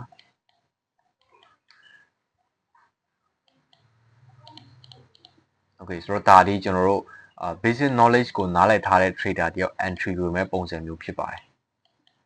ဟုတ်လားဆိုတော့ဒီပထမ trade setup တွေဆိုတော့ဒုတိယ trade setup ကကျွန်တော်တို့ advanced knowledge ကိုနားလည်ထားမဲ့ trader တယောက်သူ့အနေနဲ့ဒီ professional trader တယောက် experience ရှိပြီးသား trader တယောက် entry ဝင်မဲ့ပုံစံမျိုးဖြစ်ပါတယ်ဆိုတော့ဒီပထမ trade မှာကျတော့ကျွန်တော်တို့ risk and reward ratio က1:2ကျော်လေးပဲသူနေပြင်ရတော့တွေ့ရတယ်ဆိုတော့ဒီဘက်မှာကျွန်တော်တို့ trade setup မှာကျတော့ဘာဖြစ်လဲဆိုရင်1:4နဲ့ကျွန်တော်တို့5နီးပါးလောက်ပြင်ရလာခဲ့တာကိုတွေ့ရတယ်ဗောနော်ဒါဆိုတော့ဒါဒီကျွန်တော်တို့ basic ကိုတီးထားတာချင်းတော့အတူတူပဲ basic knowledge ကိုတီးထားတာချင်းတော့အတူတူပဲဒါပေမဲ့ဘာကွာတော့လဲဆိုရင်ဒီ basic knowledge ကိုအသုံးပြုပြီးတော့ကျွန်တော်တို့အလုပ်လုပ်တဲ့ပုံစံဟုတ်လားဆိုတော့သူတို့စဉ်းစားတော့တဲ့ပုံစံဆိုတော့အဲ့ဒီအချက်ကွဲပြားသွားတာဖြစ်တဲ့အတွက်သူတို့ရတာလဲဘာဖြစ်လဲဆိုရင် result ကလည်းကွဲပြားသွားတာဖြစ်ပါတယ်ဟုတ်ပါနော်ဆိုတော့ဒီချက်ကိုခင်ဗျားတို့နားလည်လိုက်ပြီဆိုရင်ခင်ဗျားတို့အများကြီးဘာဖြစ်လဲဆိုရင် risk and reward ကညီတဲ့ trade setup တွေကိုရှာလာလိမ့်မယ်ခင်ဗျားတို့အများကြီးပို့ပြီးတော့ပြင်နိုင်လာလိမ့်မယ်ဟုတ်ပြီနော်ဆိုတော့ကျွန်တော်တို့ဒီ professional trader တယောက်ဒီဘယ်တော့မှကျွန်တော်တို့ဒီ key zone level တစ်ခုရောက်လာလို့တန်းပြီးတော့ entry မဝင်ပါဘူးဆိုတော့သူတို့ entry ဝင်တာကဒီကြ key zone level တစ်ခုကိုရောက်လာပြီးတော့သူ့အနေနဲ့ trend structure lower time frame မှာချိန်သွားတဲ့အချိန်မှတာသူ့အနေနဲ့ high high ဆိုရင် higher လို့ပြန်လာတဲ့ level ကိုစောင့်ပြီးတော့မှလာဖြစ်လဲဆိုရင်အလလောက်တာဖြစ်ပါတယ်ဟုတ်ပြီလားဆိုတော့ကျွန်တော်ဒီပုံစံသားကျွန်တော်တို့ဒီအများနဲ့အလလောက်ပါတယ်ဟုတ်ပြီလားဆိုတော့ဘာလို့လဲဆိုရင်ကျွန်တော်တို့ pattern structure confirmation အရလဲကျွန်တော်တို့ဒီ confirm ဖြစ်တာဖြစ်ပါတယ်ဒီ trade setup မှာဆိုရင် advanced knowledge နဲ့ဆိုရင်အဲ့ဒါကြောင့်မလို့ကျွန်တော်တို့ဘာဖြစ်လဲဆိုရင် pattern structure နဲ့ confirmation လုပ်မယ်ဆိုရင်လည်းဒီပုံစံမျိုးကျွန်တော်တို့ဒီဘာဖြစ်လဲဆိုရင် pattern structure confirmation မျိုးရတယ်ဆိုတော့အဲ့ဒါကြောင့်မလို့လည်းဘာဖြစ်လဲဆိုရင်ဒီ trade setup က high probability ဖြစ်တဲ့ trade setup ပုံစံမျိုးထဲမှာပါတာဖြစ်ပါတယ်ဟုတ်ပြီနော်ဆိုတော့ဒါလေးကျွန်တော်တို့ပထမဆုံးခင်ဗျားတို့ကိုရှင်းပြပေးတဲ့trade setup ပုံစံမျိုးလေးပေါ့နော်ဒီဘက်မှာဒီဘက်ဖြစ်သွားတဲ့ structure တွေမှာလည်းကျွန်တော်လေ့လာကြည့်အောင်ဟုတ်ပြီလားဆိုတော့ဒီကောင်လေးကျွန်တော်ချက်ပြန်ပြီးတော့ဖြတ်လိုက်မယ်ဆိုတော့ဒီဘက်မှာလည်းထုံလေးတူပါပဲ market structure က BBS ကဖြစ်ခဲ့တဲ့ဒီ resistance level လေးကို market structure ဒီ break out ဖြစ်သွားခဲ့တာဖြစ်တဲ့အတွက်ကျွန်တော်တို့ new higher high ဆိုရင် market structure ဒီ higher low ကိုပြန်ပြီးတော့ဆင်းလာလိမ့်မယ်ဟုတ်ပါတော့ဆိုတော့အဲ့လိုဆင်းလာတဲ့အခါမှာဘယ် level ထိဆင်းလာမှာလဲဆိုတော့ဒီ swing လုံးနဲ့ဒီ swing height မှာကျွန်တော်ပထမဆုံးအတက်ချက်ဖြစ်သွားတဲ့ key zone level ကဘက်မှာလဲဆိုရင်ဒီ level လေးဟုတ်လားဆိုတော့အဲ့ level လေးကိုကျွန်တော်line check လေးနဲ့ကျွန်တော်ထပ်ပြီးတော့ confirmation လုပ်လိုက်မယ်ဟုတ်လားဆိုတော့ဒီ level လေးခင်ဗျားတို့တွေ့ရလိမ့်မယ်ဆိုတော့အဲ့ဒီ level ကိုကျွန်တော်တို့ဘာဖြစ်လဲဆိုရင် confirmation ယူလိုက်တယ်ပေါ့နော် okay ဆိုတော့အဲ့လို confirmation ယူပြီးတော့ကျွန်တော်တို့ဘာလုပ်ကြလဲဆိုရင်ကျွန်တော်ဒီကောင်လေးချက်ပြင်တော့ဖြတ်လိုက်မယ် okay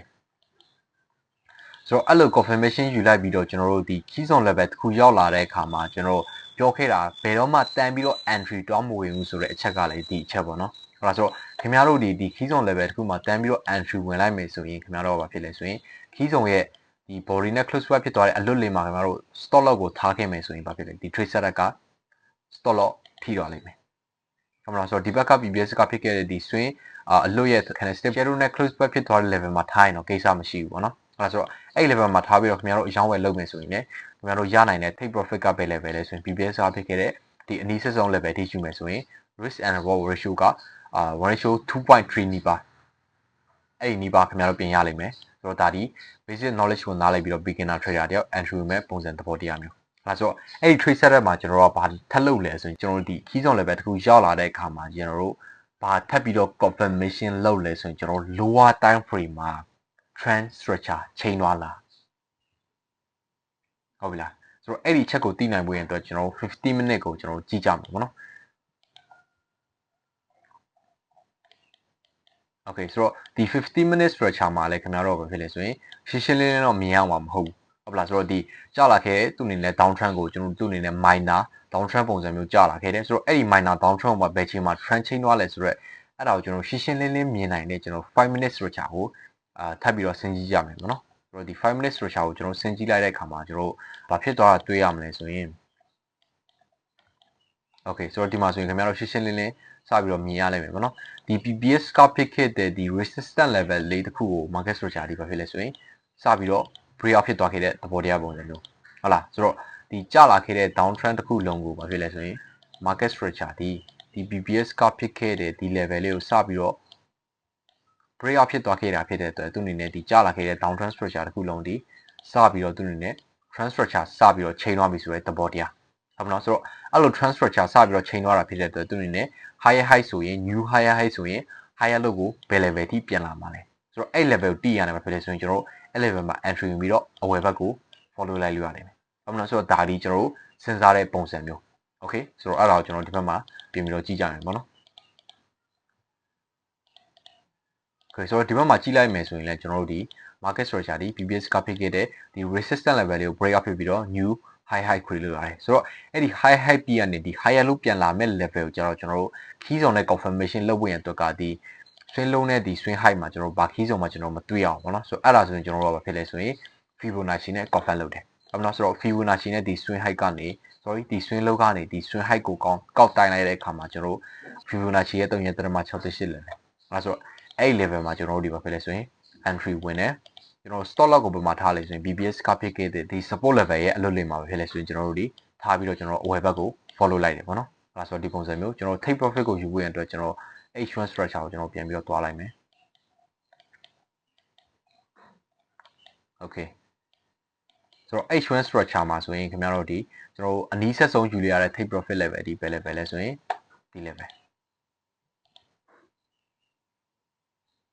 ဟုတ်မလားဆိုတော့ဒီ level ဒီကျွန်တော်တို့ဒီ take profit ကိုယူပြီးတော့အဝယ်ဘက်ကို follow လိုက်ကြတဲ့ပုံစံတစ်ပေါ်တရားမျိုးဟုတ်ပါလားဆိုတော့ဒီ tracer တဲ့ပုံစံမျိုးဒီခင်ဗျားတို့ရှေ့မှာပြောခဲ့တဲ့ tracer တဲ့ပုံစံမျိုးတဲ့အများကြီးပါဖြစ်လဲဆိုရင်ပို့ပြီးတော့ detail ချတယ်ပြီးတော့အဲ့လို detail ချတာဖြစ်တဲ့အတွက်ဘာဖြစ်လဲဆိုရင်ကျွန်တော်တို့ပြင်ရမယ့် return profit ကလည်းကျွန်တော်တို့အရှိအထက်ကျွန်တော်တို့2ဆ3ဆလောက်ကိုပို့ပြီးတော့များလာတာတွေ့ရတယ်ဟုတ်ပါလားဆိုတော့ကျွန်တော်တို့ရှေ့မှာ trade ခဲ့တဲ့ဝင်ပြခဲ့တဲ့ဒီ trade setup မှာဝင်ပြခဲ့တဲ့ trade setup ပုံစံမျိုးက risk and reward ratio က 1 ratio 2 နဲ့1 ratio 2အကျော်လေးပဲရတာတွေ့ရတယ်ပေါ့နော်ဆိုတော့ဒီ trade setup မှာဆိုရင်1 ratio 6.3 လောက်ကျွန်တော်ပြင်ရလာတာတွေ့ရတယ်ဟုတ်မလားဆိုတော့ဒါလေးကျွန်တော်တို့ professional trader တယောက်သူ့အနေနဲ့စဉ်းစားတဲ့ပုံစံမျိုးပဲဖြစ်ပါတယ် trade setup တွေအကုန်လုံးကအတူတူပဲဟုတ်မလားဆိုတော့ basic knowledge ကိုနားလည်ထားတာချင်းလဲအတူတူပဲဟုတ်လားဆိုတော့ဒါမဲ့ကျွန်တော်တို့အဲ့ဒီ basic knowledge ကိုနားလည်ထားတာကိုပြန်ပြီးတော့အသုံးချတဲ့အခါမှာကျွန်တော်တို့ကွဲပြားသွားပါတယ်ဟုတ်မလားဆိုတော့ဒီ basic knowledge ကိုနားလည်ထားတဲ့beginner trader တယောက်နဲ့ကျွန်တော်ဒီ basic knowledge ကိုနားလည်ထားတဲ့ကျွန်တော် professional trader တယောက်နဲ့ကဟုတ်လားဆိုတော့ဒီချက်ကိုခင်ဗျားတို့နားလည်သွားပြီဖြစ်တဲ့အတွက်ခင်ဗျားတို့အများကြီးပါဖြစ်တယ်ဆိုရင်ဒီ reality market မှာခင်ဗျားတို့အခွင့်အရေးအများကြီးပို့ပြီးတော့ရှာနိုင်လာလိမ့်မယ်ဒီလုံးဝမဟုတ်ပါတော့ဒီ structure မှာမဟုတ်ကျွန်တော်တို့ higher time frame ရဲ့ကျွန်တော်ခုနမြင်ခဲ့တဲ့ဒီ key zone H4 ရဲ့ key zone level တခုမှဆိုရင်ဘယ်လိုမျိုး create လုပ်သွားလဲဆိုတော့အဲ့ဒါကိုကျွန်တော်တို့ confirmation လုပ်ကြည့်ကြမယ်ပေါ့နော်ဒီဘက်က trade seller လေးနဲ့ဆိုတော့ H4 structure တခုမှဆိုရင်ကျွန်တော် H4 structure တခုရဲ့ဘာဖြစ်လဲကျွန်တော်တို့ဒီ swing low ကနေဒီ swing high ပထမဆုံးတက်ချဖြစ်သွားခဲ့တဲ့ဒီ key zone level လေးဟုတ်မလားဆိုတော့ကျွန်တော်ပြောခဲ့တယ်လို့ပဲဒီ key zone level တခုရောက်လာတဲ့အခါမှာကျွန်တော်တို့ဒီဘယ်တော့မှဒီပုံစံမျိုးတန်းပြီးတော့ entry ဝင်ပြီးတော့အကြောင်းဘက်ကို follow မလိုက်ပါဘူ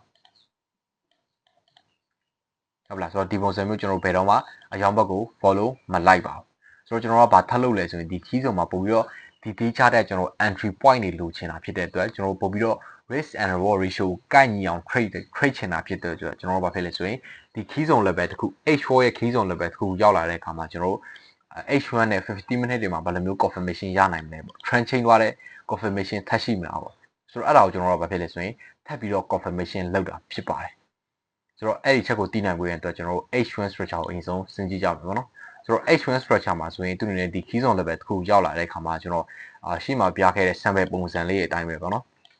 ်ဆိုတော့သူအနေနဲ့ key zone level တခုရောက်လာတဲ့အခါမှာ weight ပြီးတော့သူအနေနဲ့ create လုပ်လာခဲ့တယ်ပေါ့နော်ဆိုတော့အဲ့ဒီ weight ပြီးတော့ create လုပ်လာဒီဘယ်ချိန်မှာ transfer ပြီးတော့ချိန်သွားလဲပေါ့ဆိုတော့ဒီ minor H1 ရဲ့ F trend ပုံစံမျိုးဒီ key zone level တခုရောက်လာတဲ့အခါမှာအဲ့ဒီ trend ဒီဘယ်ချိန်မှာ transfer ပြီးတော့ချိန်သွားလဲဆိုရင် BBS ကဖြစ်ခဲ့တယ်ပဲဖြစ်လဲဆိုရင်ဒီကောင်လေးကိုကျွန်တော်ဒီဘက်ရွှေ့လိုက်မယ်နော်ပို့ပြီးတော့ရှင်းရှင်းလေးလေးမြင်အောင် okay ဆိုတော့အဲ့ဒီ trend ဒီ BBS ကဖြစ်ခဲ့တယ်ပဲဖြစ်လဲဆိုရင် support level လေးတခုကို market structure လေး break out ဖြစ်သွားတဲ့အခါမှာသူတို့နဲ့ဒီကျလာခဲ့တဲ့ up trend တခုလုံးကဒီ level မှာစပြီးတော့ trend change သွားတယ်ဆိုတော့ information တပေါ်တရားမျိုးဖြစ်လာတယ်ဟုတ်လားဆိုတော့ဒီ level လေးပေါ့ဆိုတော့ဒီ level လေးမှာစပြီးတော့ trend change သွားတာဖြစ်တဲ့အတွက်ကျွန်တော်ပြောခဲ့သလိုပဲ market structure ဒီ new lower low ပြီးရတယ်မဖြစ်လဲ lower high ဆိုတော့အဲ့ lower high ပြီးရတယ် lower low ကိုထပ်ပြီးတော့ဆင်းလိုက်မယ်ဟုတ်လားဆိုတော့ကျွန်တော်အခုဒီအချိန်ထိပေါ့နော်ကျွန်တော်ဗီဒီယိုအစကနေအခုချိန်ထိရှင်းပြခဲ့တာဒီအကုန်လုံးဒီ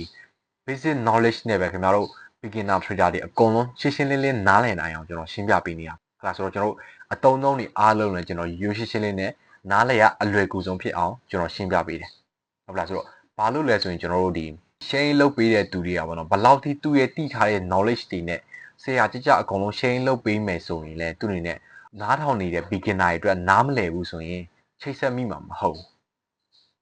ဟုတ်လားဆိုတော့ကျွန်တော်အခု advanced knowledge နဲ့ပဲဒီအခုဖြစ်နေတဲ့ market structure အကုန်လုံးကိုကျွန်တော်ရှင်းပြပေးလိုက်လို့ရတယ်အဲ့လိုရှင်းပြပေးလိုက်မယ်ဆိုရင် beginner trader တယောက်အတွက်ကပို့ပြီးတော့ရှုပ်ထွေးသွားဖို့ပဲရှိတယ်ဟုတ်လားဆိုတော့ဘာလို့လဲဆိုရင်သူအနေနဲ့အဲ့ဒီ advanced knowledge တွေကိုနားမလည်သေးတာဖြစ်တဲ့အတွက်သူအနေနဲ့ဘာဖြစ်လဲဆိုရင်နားလည်ရတယ်လွယ်ကူမှာမဟုတ်ဘူးဟုတ်လားဆိုတော့အဲ့ဒါကြောင့်မို့ကျွန်တော်ဒီ basic knowledge နဲ့ပဲအကုန်လုံးရှင်းပြပေးနေတာဖြစ်ပါတယ်ဟုတ်လားဆိုတော့အဲ့ဒါမှခင်ဗျားတို့ဒီဘာဖြစ်လဲဆိုရင်ပို့ပြီးတော့ land လောက်ရတာနားလည်လာမယ်ကျွန်တော်အခုရှင်းပြနေတဲ့ trade setup ပုံစံမျိုးတွေကိုရှင်းရှင်းလင်းလင်းနဲ့မြင်နိုင်သွားလိမ့်မယ်ပေါ့နော်ဆိုတော့အဲ့လိုမြင်နိုင်သွားတဲ့အခါမှာခင်ဗျားတို့ဒီအများကြီးရလက်ပေါ်ထိရောက်မှုရှိလိမ့်မယ်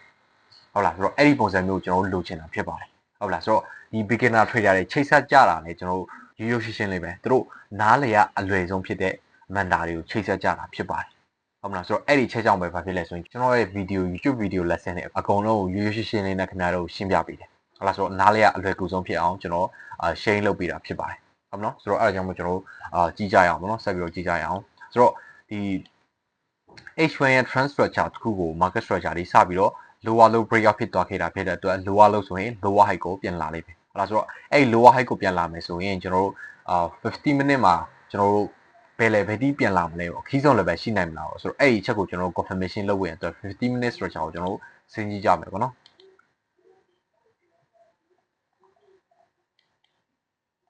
Okay 50 minute structure ကိုစဉ်းကြည့်လိုက်တဲ့အခါမှာဖြစ်လဲဆိုရင်ပို့ပြီးတော့ရှင်းရှင်းလင်းလင်းမြင်လာရလိမ့်မယ်ပေါ့နော်ဆိုတော့ BBS ကဖြစ်ခဲ့တဲ့ဒီကျလာခဲ့တဲ့ app sorry ဒီတက်လာခဲ့တဲ့ app trend တစ်ခုလုံးကို BBS ကဖြစ်ခဲ့ရဖြစ်လဲဆိုရင်ဒီ support level လေးကို market structure တွေစပြီးတော့ break out ဖြစ်သွားခဲ့တာဖြစ်တဲ့အတွက်သူနဲ့ trend structure စပြီးတော့ chain သွားတယ်ပေါ့နော်ဆိုတော့အဲ့လို chain သွားပြီဆိုရင် market structure ဒီ new lower low ဆိုရင် lower high ကိုပြန်လာလိမ့်မယ်ဆိုတော့အဲ့ဒီ lower high ပြန်လာတဲ့ level ဒီကျွန်တော်တို့ဘယ် level လောက်ထိပြန်လာမှာလဲဆိုတော့အဲ့ level ကိုသိနိုင်ရတယ်ခင်ဗျားတို့ဒီအကြောင်းဘက်ကို follow လိုက်လို့ရပြီ။အဲဒါဆိုတော့အဲ့ဒီချက်ကိုသိနိုင်ဖို့ရန်အတွက်ကကျွန်တော်ပထမဆုံး confirmation လုပ်ရသည်ဒီ key zone နဲ့ဟုတ်လားဆိုတော့အဲ့ဒီ key zone နဲ့ confirmation လုပ်တဲ့အခါမှာဒီ swing low နဲ့ဒီ swing sorry ဒီ swing high နဲ့ဒီ swing low မှာဘာ key zone ဖြစ်သွားတာမှာကျွန်တော် confirmation မရခဲ့ဘူးပေါ့နော်ဆိုတော့အဲ့လို confirmation မရခဲ့တာဖြစ်တဲ့အတွက်ကျွန်တော်တို့ထပ်ပြီးတော့ confirmation လုပ်လိုက်ရတာကဒီ Fibonacci နဲ့ဟုတ်နော် Fibonacci နဲ့ confirmation လုပ်လိုက်တဲ့အခါမှာဒီ swing high ကနေဒီ swing low ကိုကောက်တိုင်းလိုက်တယ်ဆိုတော့ကောက်တိုင်းလိုက်ပြီးတော့ Fibonacci 3.68 level မှာဖြစ်လဲဆိုရင်ကျွန်တော်တို့ဒီအကြောင်းဘက်ကို follow လိုက်တယ်အဲ့ဒါဆိုတော့ဒီ level မှာကျွန်တော် entry ဝင်ပြီးတော့အကြောင်းဘက်ကို follow လိုက်တယ်ဆိုတော့အဲ့လို entry ဝင်ပြီးတော့ကျွန်တော် stop loss ကိုကြာတော့ဘယ်မှာထားမှလဲဆိုရင် BBS က pick ခဲ့တဲ့ကျွန်တော်တို့resistance level ခုလေးမှာကျွန်တော်တို့ဒီ stop loss ကိုထားပြီးတော့ကျွန်တော် follow လိုက်တယ်ပေါ့နော်ဆိုတော့ take profit ကို follow လိုက်တဲ့အခါမှာကျွန်တော်တို့ကဘယ် level ထိ follow လိုက်မှာလဲဆိုရင်ကျွန်တော်ဒီဘက်မှာဖြစ်သွားခဲ့တဲ့ကျွန်တော်တို့အနည်းဆက်ဆုံးပဲဖြစ်လဲဆိုရင် zone level တခု support level zone အပေါ်လောက်ထိပဲကျွန်တော်တို့ဒီ take profit ကိုယူလိုက်မယ်ပေါ့နော်ဆိုတော့အဲ့လိုယူလိုက်တဲ့ခါမှာလည်းကျွန်တော်တို့ risk and reward ratio ကတော့အများကြီးပို့ပြီးတော့ဖြစ်တယ်ဆိုရင်ကိုက်ညီအောင်ရနိုင်ပေါ့နော်ဆိုတော့အောက်ဘက်ကိုအများကြီး follow လိုက်မယ်ဆိုရင်လည်းလိုက်လို့ရတယ်ပေါ့နော်ဒါပေမဲ့ကျွန်တော်တို့ဘာဖြစ်လဲဆိုရင်ကျွန်တော် risk and reward ကျွန်တော်တို့အတွက်ကိုက်ညီပြီဆိုရင်ကျွန်တော်တို့ဒီ easy လုပ်ဖို့ရန်အတွက်လိုအပ်ပါတယ်咁လို့ဆိုတော့ဒီ mindset လေးလည်းအရင်ကိုအရေးကြီးပါတယ်ကျွန်တော် trading လုပ်တဲ့အခါမှာအဓိကကတော့ day trader တွေအတွက်ပေါ့နော်ကျွန်တော်တို့ entry ဝင်ပြီးပြီဆိုရင်ဘယ်ချိန်မှာအမြဲဆုံး risk and reward ကိုက်ညီအောင်ပြန်ထွက်လို့ရမလဲအဲ့ဒီချက်ကိုစဉ်းစားပါဆိုတော့အဲ့ဒီချက်တွေခင်ဗျားတို့ကိုပြန်ပြီးတော့ဖြစ်လဲဆိုရင်ခင်ဗျားတို့ရဲ့လောဘကိုလည်းအများကြီးပို့ပြီးတော့ control လုပ်လာနိုင်မယ်ခင်ဗျားတို့ရဲ့ emotion ကိုလည်းအများကြီးပို့ပြီးတော့ control လုပ်လာနိုင်ပေးပါလိမ့်မယ်ဆိုတော့ဒီ mindset တစ်ခုอ่ะဆိုတော့ကျွန်တော်တို့ entry ဝင်ပြီးပြီဆိုရင်ဘယ် level မှာအမြဲဆုံးပြန်ပြီးတော့ထွက်လို့ရနိုင်မယ်ဆိုတော့အဲ့ဒီအချက်ကိုစဉ်းစားပါအမြဲတမ်းဟုတ်လားဆိုတော့အရင်အရေးကြီးပါတယ် entry ဝင်ပြီးရတဲ့ဘယ်ချိန်မှာငါဒီ risk and reward ကိုက်ညီညီနဲ့အမြဲဆုံးပြန်ထွက်လို့ရနိုင်လဲဆိုတော့အဲ့ဒီ level ကိုရှာပြီးတော့ဘာဖြစ်လဲဆိုရင်အမြဲဆုံးပြန်ထွက်ခဲ့ဟုတ်လားဆိုတော့ဒီပုံစံမျိုးဘာဖြစ်လဲဆိုရင်ကျွန်တော်တို့ဒီ follow လိုက်တာဖြစ်ပါတယ်ကျွန်တော် trade setup တွေကိုဒီပုံစံမျိုးစဉ်းစားတာဖြစ်ပါတယ်ဟုတ်လားဆိုတော့ကျွန်တော်တို့အခုရှင်းပြနေတဲ့ပုံစံမျိုးကကြတော့ကျွန်တော် basic knowledge နဲ့ပဲကျွန်တော်ရှင်းပြပြီးတော့တာဆိုတော့အဲ့ဒီ basic knowledge ကိုမှကျွန်တော်တို့ professional trader တယောက်ဒီဘယ်လိုမျိုးအမှန်တကယ်ကျွန်တော်တို့အလုပ်လုပ်နေလဲဆိုတာကိုshare လုပ်ပြီးတော့တာဖြစ်ပါတယ်ဆိုတော့ဒီ video လေးကခင်ဗျားတို့အတွက်အများကြီးမဟုတ်ခင်ဗျားတို့အမြင်တွေကိုလည်းပွင့်သွားစေပြီးတော့ခင်ဗျားတို့အတွက် reality market မှာအလုပ်လုပ်တဲ့အခါမှာခင်ဗျားတို့ risk and reward ကိုက်ညီအောင်ပို့ပြီးတော့ return profit များအောင်ရှာပေးနိုင်မယ် trade setup ပုံစံမျိုးလေးတွေဖြစ်ပါတယ်ဟုတ်လားဆိုတော့ဒီ knowledge တွေကိုခင်ဗျားတို့ reality market မှာတကယ်လေ့လာပြီးတော့အသုံးချကြည့်ပါဟုတ်လားဆိုတော့ခင်ဗျားတို့ပြောင်းလဲသွားတဲ့ရက်လက်တွေအများကြီးကိုမြင်လာရပါလိမ့်မယ်ဟုတ်ပြီနော်ဆိုတော့ပုံမှန်အားဖြင့်တော့ကျွန်တော်ဒီလို knowledge တွေကိုကျွန်တော်ဒီအခု video အစကနေအဆုံးထိပြောရတဲ့ဒီ knowledge တွေကိုကျွန်တော်ပ publish မှာချပြလိမ့်မရှိပါဘူးဟုတ်မလားဆိုတော့ဘာလို့လဲဆိုရင်ကျွန်တော်တို့ကိုယ်တိုင်အများကြီး learning လုပ်ခဲ့ရတယ်ကျွန်တော်အများကြီးအချိန်ပေးပြီးတော့တည်လာရတဲ့ knowledge တွေဖြစ်တဲ့အတွက်ကျွန်တော်တို့ free ချပြလိမ့်မရှိဘူးပေါ့နော်ဟုတ်မလားဆိုတော့ပုံမှန်အားဖြင့်ဆိုရင်ကျွန်တော်ရဲ့ mentorship ကျောင်းသားတွေကိုပဲကျွန်တော်ပို့ပြီးတော့ detail ချတဲ့ပုံစံမျိုးတွေကျွန်တော်ဘယ်လိုမျိုး confirmation လုပ်တယ်ကျွန်တော်ဘယ်လိုမျိုးစဉ်းစားလဲဆိုတော့ဒီ thinking process တစ်ခုလုံးကိုချပြပြီးတော့ကျွန်တော်အသေးစိတ်လေ့လာသွားကြတဲ့ပုံစံမျိုးနဲ့ရှင်းပြလိုက်ရှိရပေါ့နော်ဒီ mentorship ကျောင်းသားတွေဆိုရင်ဆိုတော့ဒါပေမဲ့ကျွန်တော်အခုဒီဗီဒီယိုထဲမှာခင်ဗျားတို့အားလုံးချပြပေးသွားတာဖြစ်ပါတယ်ဟုတ်လားဆိုတော့အဲအကြောင်းမလို့ခင်ဗျားတို့အများကြီးပြောင်းလဲသွားစေမယ် knowledge တွေဖြစ်ပါတယ်ဆိုတော့ trading မှာ beginner အများစုကဒီမတိသေးတဲ့ knowledge တွေနည်းနေလို့ရှုံးနေကြတာမဟုတ်ပါဘူး trade set တစ်ခုကိုမဝင်ခင်သူတို့ရဲ့အတွေးခေါ် process မှာကလေးကမာယုံနေကြလို့ရှုံးနေကြတာဖြစ်ပါတယ်ဆိုတော့ဒီမြန်မာနိုင်ငံ trading industry ထဲမှာလည်းကျွန်တော်တို့ market ထဲမှာဘာကိုရှာရမလဲဆိုတော့ပဲသင်ကြားပေးလိုက်တဲ့ mentor တွေများပါတယ်ဒါပေမဲ့တကယ်ကျွန်တော်တို့ခွင့်ရတစ်ခုကိုကျွန်တော် trade set တစ်ခုပေါ်လာပြီဆိုရင်ဘယ်လိုမျိုးတွေးခေါ်ရမလဲဆိုတော့သင်ကြားပေးလိုက်တဲ့ mentor တွေကတော့သိကိုရှားပါတယ်အဲ့ဒီလိုအပ်နေတဲ့အပိုင်းအစားကြောင့်ပဲကျွန်တော်တို့ strategy တစ်ခုတည်ထားရုံနဲ့ဘယ်တော့မှတည်ငြိမ်တဲ့ရလဒ်ကိုမဖန်တီးနိုင်ကြတာဖြစ်ပါတယ်အဲ့ဒါကြောင့်မလို့ကျွန်တော်တို့ WM mentorship live session တိုင်းမှာသင်တန်းသားတယောက်ချင်းစီရဲ့အတွေးခေါ်ပိုင်းကိုအဓိကဇောင်းထားပြီးတော့တွေးပေးတာပါသူတို့ market structure ကိုဘယ်လိုမျိုးခွဲခြမ်းစိတ်ဖြာလဲသူတို့ဒီ pattern တွေကိုဘယ်လိုမျိုးအတည်ပြုလဲ confirmation ယူလဲပြီးတော့ကျွန်တော်တို့အဲ့ဒီ setup ကိုဘာကြောင့်မလို့စိတ်ချတယ်လို့ယူဆတာလေပြီးတော့စိတ်ခံစားချက်နောက်လိုက်တဲ့ဒီ emotion တွေကကျွန်တော်တို့ရဲ့ဆုံးဖြတ်ချက်အပေါ်မှာဘယ်လိုမျိုးတွေတက်ရောက်မှုရှိသွားလဲပြီးတော့ဘယ်လိုမျိုး control လုပ်ရမလဲဆိုတော့အဲ့ဒီအချက်တွေပေါ်မူတည်ပြီးတော့ကျောင်းသားတွေရဲ့ assignment ချက်တွေနဲ့ဒီ battesting ချက်တိုင်းကိုကျွန်တော်တို့တေးစိတ်တေချာလေးပြန်ပြီးတော့သုံးသပ်ပေးတယ်အမားတွေကိုတူတူချာချာပြန်ပြီးတော့ပြင်ဆင်ပေးတယ်အဲ့တော့အားနေတဲ့အယူဆမှန်သမျှကိုလည်းကျွန်တော်တို့ကပြန်ပြီးတော့စနစ်တကျသဆင့်ချင်းပြီးဆောက်ပေးပါတယ်ဘာလို့လဲဆိုရင်ကျွန်တော်တို့ရေရှည်မှာတည်ငြိမ်တဲ့ရလဒ်ကိုရရှိနိုင်ဖို့ရန်အတွက်ကကျွန်တော်တို့ signal တစ်ခုပေးလိုက်ရော strategy တစ်ခုကိုတင်ကြားပေးလိုက်ရုံနဲ့ဘယ်တော့မှမရနိုင်ဘူးပါပဲကိုယ်တိုင်လမ်းညွှန်မှုတွေခံရမယ်ဒီအမားတွေကနေပြန်ပြီးတော့ပြင်ဆင်ရမယ်အဲ့တော့အဓိကကဒီ PR တွေအောက်မှာဘယ်လိုမျိုးရှင်းလင်းလင်းတွေးခေါ်ရမလဲဆိုတော့ဒီအတွေးကိုလေ့ကျင့်ယူပေးရတာဖြစ်ပါတယ်အဲ့လိုမျိုးလေ့ကျင့်ယူပြီးတော့ကျွန်တော်တို့နလနီးပါ train ပေးပြီးသွားတယ်ဒီနန်းသားတွေရဲ့ honest review လေးတွေကိုကျွန်တော်လိုက်ပြပေးပါမယ်ဒီ coach ကို join ကျွန်တော်တို့ဟိုအစားကနေအခုချိန်ဒီ battesting လောက်လာတဲ့ကာလတစ်ချောင်းကိုလုံးဝဒီ market ကိုမြင်တဲ့အမြင်တွေအားလုံးပေါ့ဆိုတော့ကို့မှာဘယ်လိုမျိုးတွေကြောင်းလဲသွားရလို့ခံစားရလဲအများကြီးပြောင်းလဲဆရာဘယ်တင်တန်းမဲ့တက်ဒီလိုမျိုးမရှိဘူးပေါ့နော်။ရင်ကဆိုဈေးရအဲ့လိုထိုးတက်ပြီးဆိုလဲ live ဝယ်ခြင်းကျလာလို့ရှိရင်လဲ live ပြီးတော့ကြောင်းချင်တာပေါ့နော် strategy ကိုစတင်တော့နည်းနည်းတော့အခက်ခဲရှိတယ်ဆရာ higher လို့ high တောင်မှတေချာအရင်မကြည့်တော့ဘူးပေါ့နော်အခုဆိုလို့ရှိရင် strategy တူတဲ့လူတွေရှိတယ်ထင်တယ်ဆရာကိုသာဆိုလို့ရှိရင်ဒီနေရာမှာမစင်းစားတော့ဘူးလို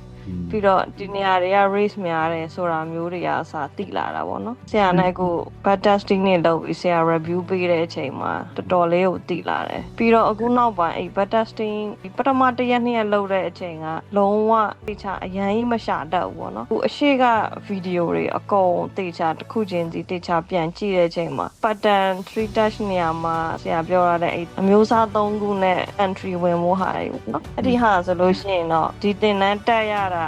ာအရန်တန်တဲ့အချက်လို့ပြောလို့ရတာပေါ့နော်အရန်ကြိုက်တယ်ဒီဗီဒီယိုပြီးတော့အကြိုက်ဆုံးကတော့အဲ့ဆရာ review တွေလုပ်ပေးတဲ့ဟာကိုအရန်ကြိုက်ဆုံးပဲဘယ်တင်တန်းမဲ့တက်ဒီလိုမျိုးမရှိဘူးပေါ့နော်ပြီးတော့ကိုတိုင်းလည်းအဲ့လိုမျိုးတွေးခေါ်နိုင်အောင်သူများရဲ့ဟာကိုလည်းတွေးခေါ်နိုင်အောင်ပြီးလို့ရှိရင်ဆရာဆိုလို့ရှိရင်လည်းဘယ်လိုတွေးခေါ်မယ်ဆိုတဲ့အတွေးတွေကိုလည်းဆရာကလုံးဝတိကျချချပြတာပေါ့နော်တိုးတက်လာတယ်လို့ခံစားရတယ်ဆရာ